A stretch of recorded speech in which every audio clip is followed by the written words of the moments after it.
नमस्कार, खबर उत्तराखंड देख रहे हैं आप और मैं हूं आपके साथ ज्योति। मुख्यमंत्री पुष्कर सिंह धामी ने सचिवालय में सिंचाई विभाग की समीक्षा की है। इस दौरान उन्होंने अधिकारियों को निर्देश दिए कि शहरों के मास्टर ड्रेनेज प्लान और फ्लड प्लान जोनिंग के कार्यों में तेजी लाई जाए।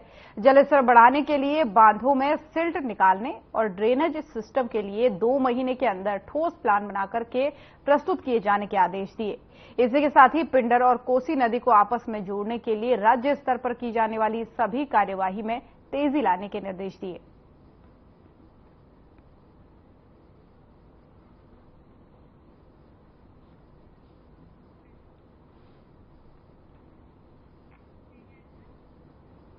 माधव सेवा विश्राम सदन का लोकार्पण करने मुख्य अतिथि राष्ट्रीय स्वयंसेवक संघ के सरसंघ संचालक ऋषिकेश पहुंचे। उनके साथ ही राज्य के मुख्यमंत्री पुष्कर सिंह धामी, पूर्व मुख्यमंत्री भगत सिंह कोश्यारी, पूर्व कैबिनेट मंत्री रमेश चंद्र पोखरियाल निशंक सहित कई दिग्गज मौजूद रहे। नेता यहां पर दिखे। वहीं मोहन भागवत ने सदन का लोकार्पण किया और इस दौरान आयोजित कार्यक्रम को संबोधित करते हुए मोहन भागवत ने कहा कि इस विश्राम सदन के निर्माण होने से एम्स में आने वाले मरीजों के तीमारदारों को बहुत ज्यादा सुख सुविधाएं सस्ती दरों पर मिलेंगी।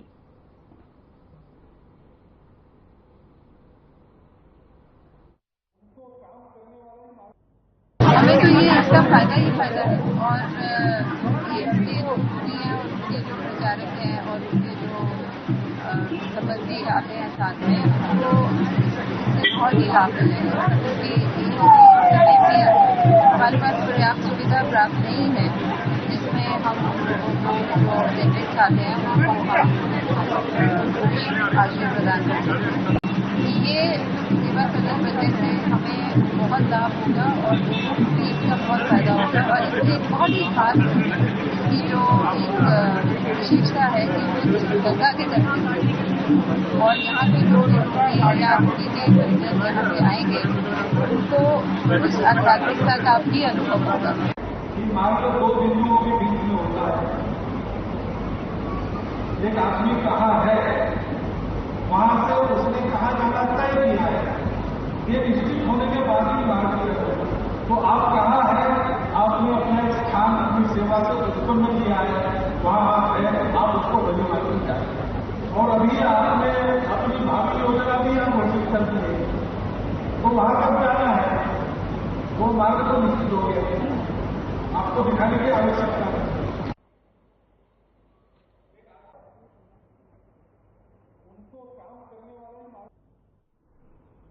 कांग्रेस ने विधानसभा उपचुनाव में जीत के लिए ताकत झोंक दी है। वहीं पूर्व कैबिनेट मंत्री और वरिष्ठ नेता हीरा सिंह बिष्ट ने कहा कि पूर्व मुख्यमंत्री हरीश रावत, प्रदेश अध्यक्ष करण माहरा, पूर्व अध्यक्ष गणेश गोदियाल ने भी बद्रीनाथ में मोर्चा संभाल लिया है। बद्रीनाथ और मंगलौर उपचुनाव के लिए 10 जुलाई को वोट डाले जाने हैं। मतदान की तिथि नजदीक आते ही कांग्रेस के नेता प्रचार को तेज धार देने में जुट गए हैं।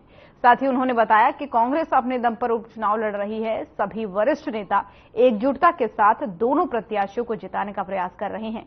इसी के साथ ही उन्होंने कहा कि कांग्रेस उपचुनाव में शानदार जीत दर्ज करेगी।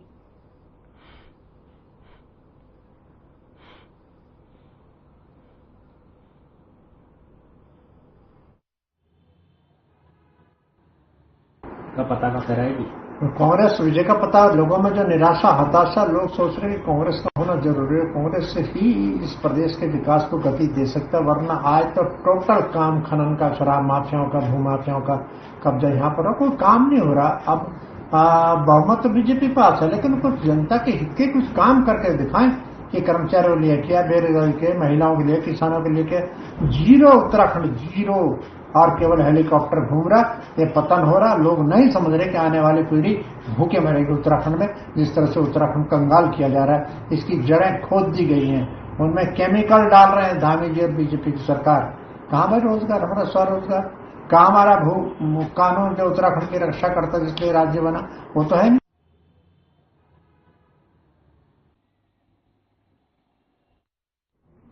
देहरादून में एनएसयूआई के प्रदेश अध्यक्ष विकास नेगी ने जिलाधिकारी सोनिका के माध्यम से सिटी मजिस्ट्रेट को ज्ञापन सौंपा है, जिसमें उन्होंने बताया कि शिक्षा सत्र 2024-25 का सत्र प्रारंभ होने जा रहा है और कई तकनीकी और उच्च शिक्षण संस्थानों में प्रवेश प्रक्रिया गतिमान है।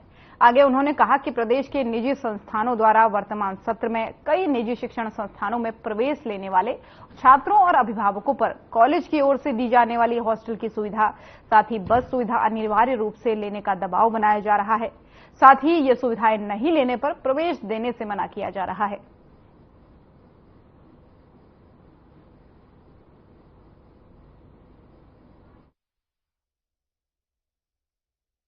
देखिए, आज हमने डीएम मैडम को हमने ज्ञापन दिया है। हमारे उसमें दो मुख्य मांगे हैं। एक तो आप देखे होंगे पूरे देश में एनटीए वो बैन को लेकर एनएसयूआई पूरे देश में आंदोलन कर रही है। तो हमने डीएम मैडम के माध्यम से राज्यपाल से एक दरख्वास्त की है कि जो एनटीए जो है नेशनल टेस्ट एजेंसी है उसको पूर्णतः बैन कर देना चाहिए, जिससे कि युवाओं का भविष्य खराब ना हो। दूसरा जो अहम मुद्दा है वो हमारे प्रदेश से लेके है। दूसरा जो अहम मुद्दा यह है वो यह है कि जो हमारे निजी शिक्षण संस्थान है और निजी विश्वविद्यालय है उनके द्वारा एक जो नए छात्राएं वहां प्रवेश ले रहे हैं इस समय में, तो उनकी सबसे बड़ी दिक्कत हो रही है कि जो निजी शिक्षण संस्थान है उनके द्वारा जो बच्चे हैं नए, उन लोगों को हॉस्टल और बस का कंपलसरी फीस ली जा रही है, चाहे वो बस में बैठे ना बैठे। और अब बड़ी खबर सामने आ रही है देहरादून से, जहां पर उत्तराखंड के कई हिस्सों में भारी बारिश का अलर्ट जारी कर दिया गया है।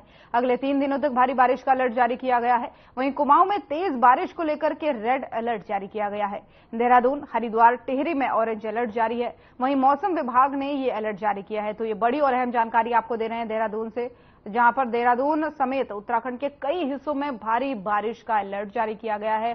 अगले 3 दिनों तक बारिश का रेड अलर्ट जारी किया गया है। कुमाऊं क्षेत्र में तेज बारिश को लेकर रेड अलर्ट जारी किया गया है। कुमाऊं के बागेश्वर, अल्मोड़ा, नैनीताल समेत कई जिलों में जो है रेड अलर्ट बारिश का जारी किया गया है। और साथ ही देहरादून में भी कई हिस्सों पर तेज बारिश होने की संभावना बताई जा रही है। अगले 3 दिनों के लिए मौसम विभाग ने ये रेड अलर्ट जारी किया है, जिसमें खासतौर पर कुमाऊं के लिए अलर्ट जारी किया गया है कि कुमाऊं के कई हिस्सों में कई जिलों में तेज बारिश, गर्जन के साथ ही भारी बारिश की संभावना बताई जा रही है। तो ये बड़ी और अहम जानकारी आपको इस वक्त बड़ा अपडेट दे रहे हैं मौसम को लेकर के, जहां पर मौसम विभाग ने बारिश का रेड अलर्ट जारी किया है, जिसमें खासतौर पर कुमाऊं के ज्यादा जिलों की बात की गई है और इसमें कुछ गढ़वाल के जिले भी शामिल हैं। लेकिन कुमाऊं के कई हिस्सों में तेज बारिश के साथ ही बिजली चमकने की आशंका भी यहाँ पर मौसम विभाग के द्वारा लगाई जा रही है। और उत्तराखंड में हो रही भारी बारिश ने आम जनजीवन को प्रभावित कर दिया है। तो वहीं स्मार्ट सिटी के रूप में जाने जाने वाला देहरादून शहर भी स्मार्ट बनने की जो है पोल खोल रहा है। वहीं आपको बता दें कि कांग्रेस के वरिष्ठ नेता और प्रदेश उपाध्यक्ष सूर्यकांत धस्माना ने कहा कि झमाझम मूसलाधार बारिश ने सिस्टम के दावों की पोल खोलकर रख दी है। बारिश के दौरान शहर के हालात और बद से बदतर होते जा रहे हैं। चौक चौराहे तालाब में तब्दील नजर आए, तो वहीं सड़कों पर नदियां बहती रहीं। नगर निगम की अधूरी तैयारियों के कारण ज्यादातर नालियां चौक हो गई हैं। स्मार्ट सिटी के अधूरे कार्यों के कारण भी शहर की सूरत बिगड़ गई है। साथ ही उन्होंने कहा कि स्मार्ट सिटी के अंतर्गत आने वाली एक भी ऐसी सड़क नहीं बची है जिसमें स्मार्ट सिटी के नाम पर खुदाई न की गई हो।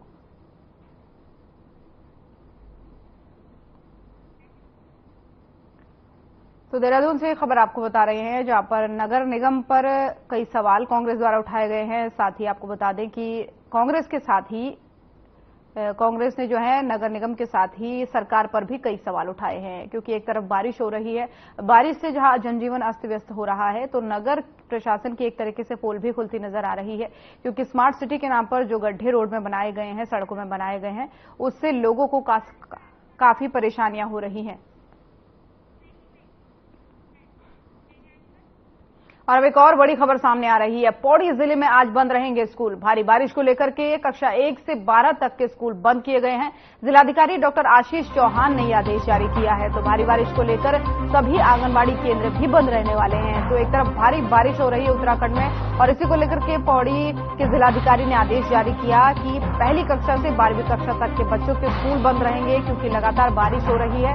इससे आम जनजीवन तो व्यस्त है ही, लेकिन बच्चों के स्कूल जाने पर खतरा एक तरीके से हो सकता है। इसलिए भारी बारिश के चलते जो डीएम वहां के हैं, उन्होंने आशीष चौहान आदेश जारी किया है कि आज स्कूल सभी बंद रहेंगे। साथ ही आंगनबाड़ी केंद्रों को भी आदेश जारी किए गए हैं कि आज स्कूल बंद रहेंगे, क्योंकि लगातार हो रही बारिश से कहीं न कहीं परेशानी खड़ी हो सकती है। और इसी के चलते डीएम ने यह डिसीजन लिया है। आज 1 से लेकर के 12वीं तक की कक्षाओं को स्कूल आने से मना कर दिया गया, यानी एक दिन की छुट्टी बच्चों के लिए भारी बारिश के चलते जिला प्रशासन द्वारा कर दी गई है।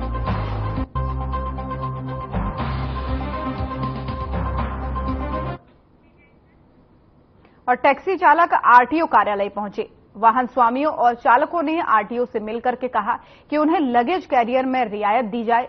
आरटीओ संदीप सैनी ने चालकों की शर्तों को माना और इसी के साथ ही उन्होंने कहा कि ओवरलोड वाहनों को किसी भी हाल में नहीं बख्शा जाएगा, उनके खिलाफ कार्रवाई की जाएगी। तो हल्द्वानी से खबर आपको बता रहे हैं, जहां पर आरटीओ कार्यालय टैक्सी चालक पहुंचे। आरटीओ संदीप सैनी से मुलाकात उन्होंने की और उन्होंने कहा कि किसी भी तरीके की लापरवाही जो है, अनियमितता बरती नहीं जाएगी और नारेबाजी करते हुए यहां पर आपको आरटीओ कार्यालय के बाहर जो है टैक्सी चालक दिख जाएंगे। मुलाकात जब उन्होंने आरटीओ अधिकारी से की तो ओवरलोड वाहनों पर कार्रवाई करने की बात कही, क्योंकि कहीं न कहीं जब वो ओवरलोड वाहन सड़कों पर चलते हैं तो अन्य वाहनों को, टैक्सी चालकों को काफी दिक्कतों का सामना करना पड़ता है, जिसके लिए अपनी कई सूत्री मांगों को लेकर के जो टैक्सी चालक है वो आरटीओ कार्यालय पहुंचे और यहां पर टैक्सी चालकों ने जो है अपनी जो उनकी मांग है, जो शिकायत है, उस पर जो है मांग करते हुए ऑफिस में नजर आए। नारेबाजी उन्होंने की और अपनी समस्याओं के समाधान के लिए एक तरीके से गुहार लगाते हुए नजर आए।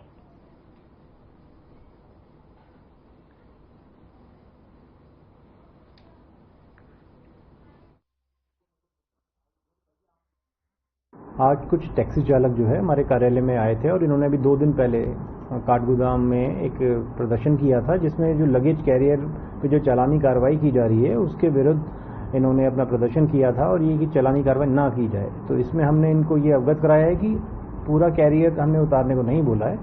आरटीए के मानक के अनुसार आप कैरियर लगाएं, सामान रखें, क्योंकि पहाड़ी इलाकों में यहाँ पर सवारियां भी बैठ जाती हैं, जिससे दुर्घटना होने की संभावना बढ़ जाती है, जनहानि होने की संभावनाएं बढ़ जाती हैं। ओवरलोडिंग पे हमारी टीमें जो है लगातार कार्रवाई कर रही हैं, पहाड़ी इलाकों में भी कर रही हैं। तो हमने इनको यही कहा है, आप लोग हमें आश्वस्त करो कि ओवरलोडिंग नहीं करेंगे। हमारा जो लगेज का मीन चल रहा था, जो लगेज कैरियर के संदर्भ में जो हमारा आईटी साहब के साथ जो वार्तालाप चल रही थी, उनमें उनने हमारे सभी लोगों की सहमति को मान लिया गया है और मैं उनका धन्यवाद अदा करना चाहूंगा, क्योंकि हमें अपनी रोजी रोटी चाहिए, इससे ज्यादा हमें कुछ नहीं चाहिए। देखिए, हमारे पास एक सूचना जो आई थी, आप सभी को ज्ञात है, जो अवैध तरीके से इनके वो काटे गए थे छतें। तो राष्ट्रीय सेवा संघ ने इस पे कार्रवाई करते हुए सभी टैक्सी यूनियन को, जितने भी कुमाऊं क्षेत्र के, सबको एकजुट किया और एक धरना हमने परसों दिया था, आज का आश्वासन मिला था, तो आज आरटीओ साहब ने इस पे कर दिया है।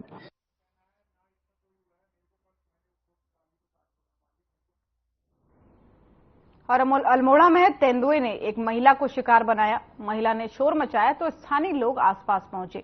तेंदुआ वहां से भाग गया। वहीं तेंदुए के हमले में महिला बुरी तरह से घायल हो गई। आपको बता दें कि स्थानीय ग्रामीणों ने घायल महिला को प्राथमिक स्वास्थ्य केंद्र पहुंचाया, जहां प्राथमिक उपचार के बाद से रामनगर रेफर उन्हें कर दिया गया। तो वहीं वन क्षेत्राधिकारी मोहन गंगा शरण ने बताया मामले में कि बीते 30 जून को क्षेत्र में तेंदुए सक्रियता जानकारी मिलने की वजह से जो है वन विभाग की टीम इस क्षेत्र में पहुंच रही थी और लगातार गश्त कर रही है।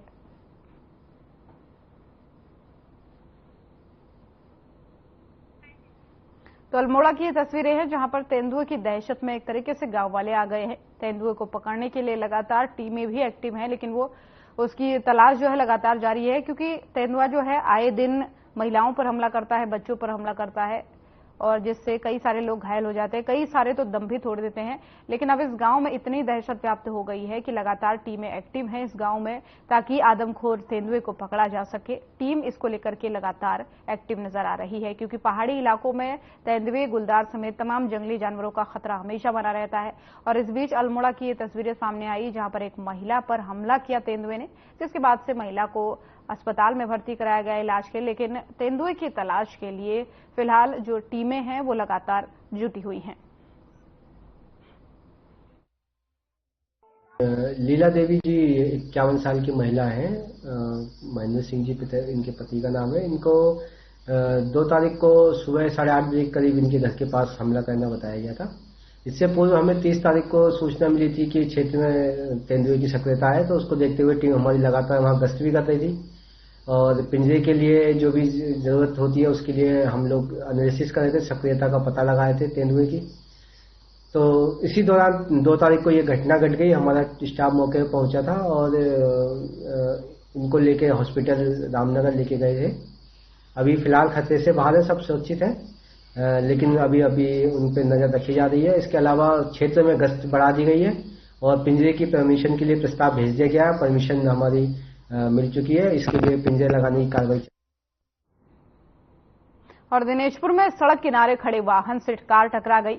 हादसे में दिनेशपुर के 2 युवकों की मौत बताई जा रही है, तो वहीं एक गंभीर रूप से घायल हो गया। वहीं मृतकों के परिजनों का रो रो कर बुरा हाल है।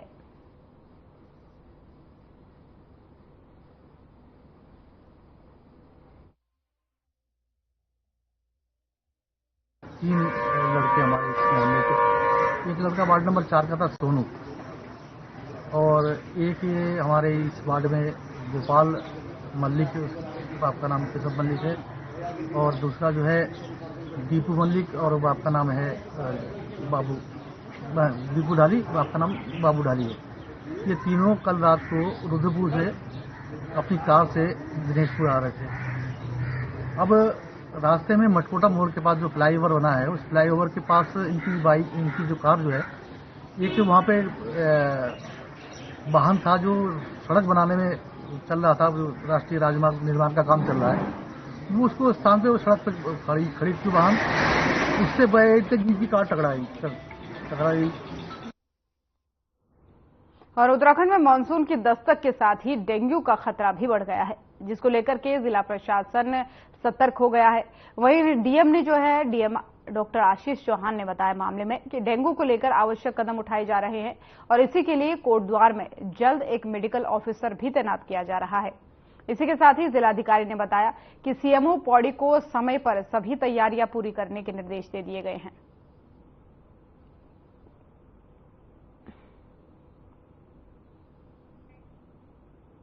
तो कोटद्वार की ये तस्वीरें हैं जहां पर मेडिकल ऑफिसर तैनात करने की खबर सामने आ रही है। डीएम डॉक्टर आशीष चौहान ने ये जानकारी दी है। उन्होंने कि प्रशासन ने पहले ही अलर्ट मोड में रहने को अस्पताल प्रशासन से लेकर के जो भी स्वास्थ्य के अधिकारी होते हैं, कर्मचारी होते हैं, सभी को अलर्ट रहने को कहा गया है।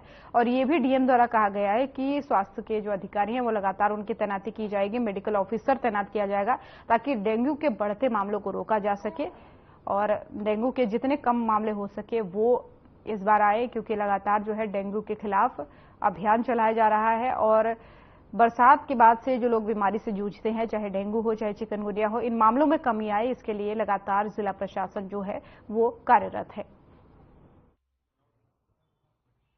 डेंगू की जो लेटर स्टेजेस में हम लोगों के द्वारा जिस तरीके से जो यहाँ पे टास्क फोर्स बनाई गई थी या रैपिड सर्वे किए गए थे, कॉन्टिन्यूसली हाउस टू हाउस सर्वे के थ्रू हम लोगों ने सोर्स रिडक्शंस भी करवाए थे। प्लस अवेयरनेस का जो आईसी वाला पार्ट है और मरीजों की को आइडेंटिफाई करना है या संक्रमित लोगों को आइडेंटिफाई करने का जो प्रोसेस था, तो सिमिलर लाइंस पे इस बार भी एडवांस में 1 से 2 मीटिंग्स हमारी हो चुकी है। और लोकसभा चुनाव की आचार संहिता की वजह से विकास कार्यों पर जो ब्रेक लगा हुआ था, उन विकास कार्यों को तेजी से पटरी पर लाने के लिए मुख्यमंत्री धामी विभागवार समीक्षा बैठक कर रहे हैं। वहीं मंगलवार को सचिवालय में मुख्यमंत्री पुष्कर सिंह धामी ने ऊर्जा परिवहन विभाग के साथ महिला सशक्तिकरण और बाल विकास विभाग की भी समीक्षा बैठक की। मुख्यमंत्री का कहना है कि लोकसभा चुनाव के चलते कामों में जो भी कमी आई है, उसके बाद से बैठक के जरिए विभागवार कामों में तेजी लाने के निर्देश दिए गए हैं।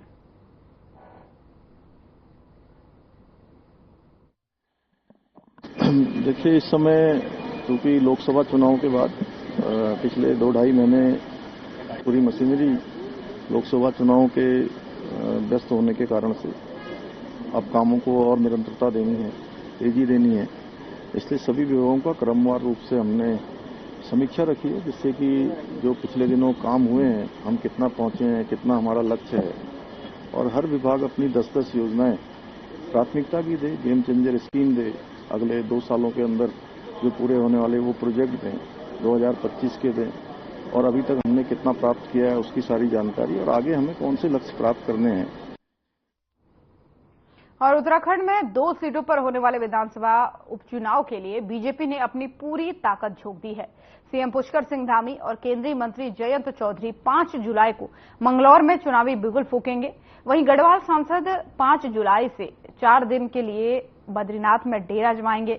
बीजेपी के प्रदेश मीडिया प्रभारी मनवीर सिंह चौहान ने मामले में बताया कि जनता बीजेपी प्रत्याशियों को जिताने का मन बना चुकी है, और इस दौरान उन्होंने कांग्रेस पर निशाना साधते हुए कहा कि कांग्रेस हमेशा जनता को गुमराह करती आई है और कभी भी अपने वादों पर खरा नहीं उतरती। बीजेपी ने जनता से पहले जो वादे किए थे उनको पूरा किया जाए।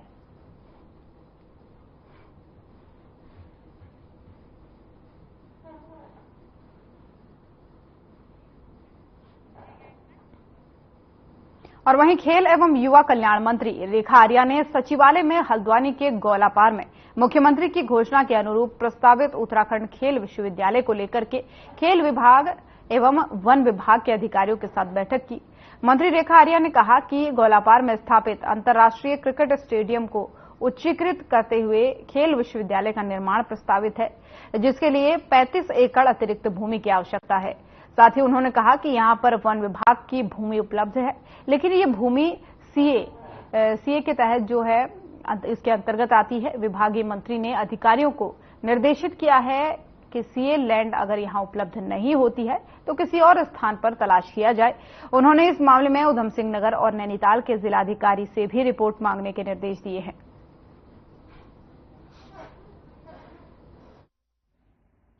देखिए, खेल विश्वविद्यालय बनाना सरकार का संकल्प है, माननीय मुख्यमंत्री जी का युवाओं के साथ किया गया वादा है और युवा खिलाड़ियों के लिए और युवाओं को खेल के प्रति आकर्षित करने के लिए अथवा उसके प्रति उनका रुझान हमेशा बना रहे, तो उसके लिए जो है स्पोर्ट्स यूनिवर्सिटी की स्थापना का संकल्प लिया गया है, जिसका संकल्प जो है हल्द्वानी गोलापार जो हमारा स्टेडियम बना हुआ है उसके ही निकटवर्ती जमीन लगभग 35 एकड़ की है, वहां पर बनाया जाना प्रस्तावित है।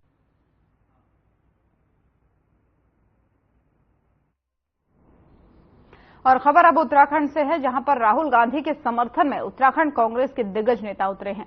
उत्तराखंड नेता प्रतिपक्ष यशपाल आर्य ने राहुल गांधी के समर्थन में बयान जारी किया है। भारतीय जनता पार्टी के नेताओं ने उनके वक्तव्य और मंतव्य को गलत तरीके से पेश किया है। यशपाल आर्य ने कहा कि बीजेपी देश में जाति और धर्म की राजनीति कर रही है। यशपाल आर्य ने कहा कि बीजेपी हिंसा और नफरत फैलाती है। वहीं राहुल गांधी ने संसद में बीजेपी को पूरी तरह से बेनकाब किया, इसलिए बीजेपी डरी हुई है। वहीं यशपाल आर्य ने मामले में कहा कि भारतीय जनता पार्टी जो है चालें चलकर देश को गुमराह नहीं कर सकती। वहीं यशपाल आर्य नेता प्रतिपक्ष राहुल गांधी के साथ मजबूती से खड़े हैं। बीजेपी जो वक्तव्य को तोड़ मरोड़ कर पेश कर रही है उसकी निंदा करते हैं। राहुल गांधी जी ने संसद में अपने भाषण में हिंदू होने का मतलब निर्भीक निडर होना, साहसी होना, अहिंसक होना, प्रेम पूर्ण होना, सत्य पर विश्वास करना। और मौसम विज्ञान केंद्र के अनुसार प्रदेश के पर्वतीय जनपदों में बारिश की चेतावनी दे दी गई, जो कि सही साबित हुई है। अल्मोड़ा में पिछले 24 घंटे से लगातार बारिश जारी है। वहीं बारिश के चलते लोगों को गर्मी से राहत जरूर मिली है, तो वहीं किसानों की खरीफ की फसल को इससे लाभ मिलेगा और जंगलों की आग शांत होगी। मौसम विभाग की चेतावनी के बाद से अल्मोड़ा जनपद में जिला प्रशासन द्वारा दूसरे दिन भी सभी सरकारी और गैर सरकारी साथ ही आंगनबाड़ी स्कूल बंद करने के निर्देश दिए गए हैं और आपदा प्रबंधन की दृष्टि से जनपद अलर्ट मोड पर रखा गया है। वहीं बारिश के चलते 5 गांवों की सड़कें प्रभावित हुई हैं, जिन्हें खोलने का कार्य जारी है। पिछले 24 घंटे में अल्मोड़ा जनपद में करीब 45 मिलीमीटर बारिश रिकॉर्ड दर्ज की गई है।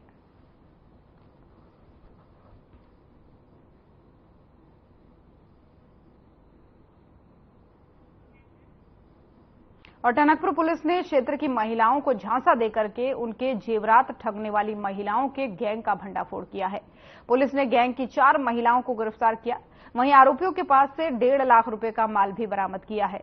बीती 22 जून को कुछ महिलाओं ने ग्राम छिनीगोट की महिलाओं को झांसा देकर के उनके जेवरात आदि ठग लिए। वहीं घटना जो है ठगी का एहसास होने पर महिलाओं ने पुलिस में शिकायत दर्ज कराई, जिस पर चंपावत के पुलिस अधीक्षक अजय गणपति ने पुलिस की टीमें गठित करके घटनाओं का जल्द खुलासा करने के निर्देश दिए।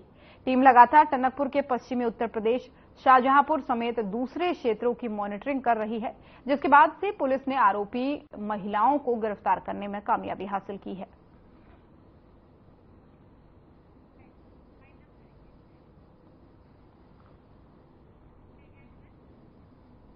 तो खबर उत्तराखंड देख रहे थे आप। बुलेटिन में फिलहाल इतना ही। नमस्कार।